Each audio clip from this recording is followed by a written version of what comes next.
This is Dominic. Dominic works at a 5-star restaurant called the Pixel Palace. There, some of video games' most popular characters come in to have a drink. Sometimes they share stories and even secrets, for as we all know, what the bartender hears is confidential, isn't it?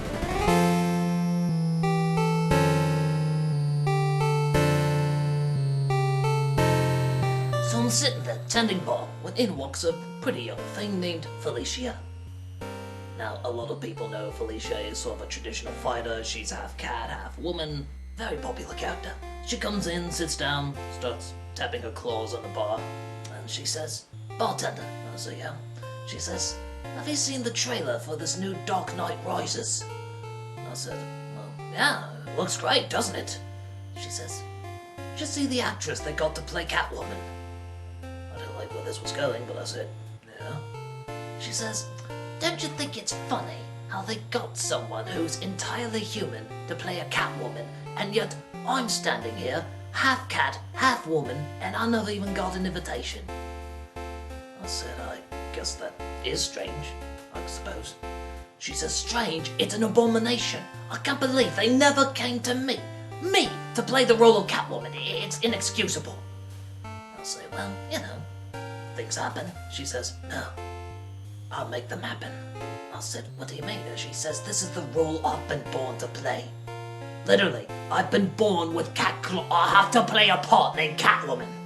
I said, "Alright, but the movie's already shot. It's practically edited. What are you gonna do?" "You know," she said, "I was thinking the exact same thing. So I went on over and I visited my good friend, Sean Young." Oh God, I thought. And I asked, I said, "You mean the same woman who dressed up like Catwoman for Tim Burton in order to try and get the part?" She said, "Yeah, that's the one." And I said, "Did it work for her?" And she says, "No, but that's because she was a bad actress." I was afraid to inquire this, but then I had to ask, "What did Sean Young tell you to do?" And Felicia said, "Take no prisoners," is what Sean Young said. I mean, look at her. She stood by, could have been Catwoman, but instead, she was that chick nobody remembers from Doom. And I said, "Doom?" And she said, "Yeah, that movie nobody remembers." And I said, "Sean Young is right. I'm gonna go in, I'm gonna take no prisoners, and I'm gonna do what's right." So I said, "What'd you do?" She said, "I went in there, I stormed into Tim Burton, and I said I deserve the part." And I said, "But Tim Burton isn't directing this movie." She said, "I know, that was my first mistake." I then stormed into Christopher Nolan's place and demanded him that I get the part. And I said, "Well, that's strange. I don't think Christopher Nolan would keep his address known." And she says, "That was my second mistake. Apparently, there's another Christopher Nolan who's a baldy-building black man who wanted to see me dead. And clearly, he listed his address because he has nothing to fear." And I said, "Well, what happened to you?" She said, "Let me put it this way. I don't need to be neutered anymore." And I said, "Okay, well, you made these two major mistakes. What did you finally end up doing?" And she says, "Well, finally, I found the location of the real Christopher Nolan.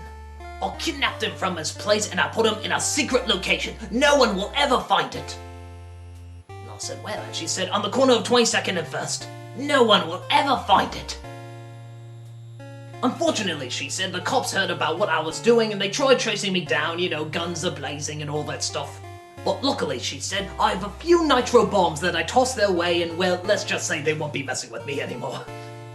And I said, "I think they'd be messing with you a lot after that."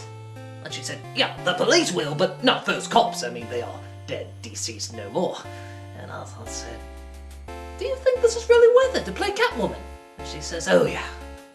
I could be as famous as Eartha Kitt," she said. And I said, "You could be as famous as the Unabomber." "Tomato, tomato," she says back to me, and she says, "I don't want to talk anymore about it." And I said, "Well, okay, but could you at least tell me what happened after that?" And she said, "Oh, it's still going on. Yeah, the cops have surrounded the Pixel Palace. They're going to break in at any moment. They're just waiting to make their move." I started to look around and realized the place did sort of look like the cast of Police Academy, and I proceeded to ask her, you think you could scooch out of here then?" She says, "Absolutely. It's okay if I have this on the house or else I'll slit your throat." And I said, "That's fine." And she said, "Okay."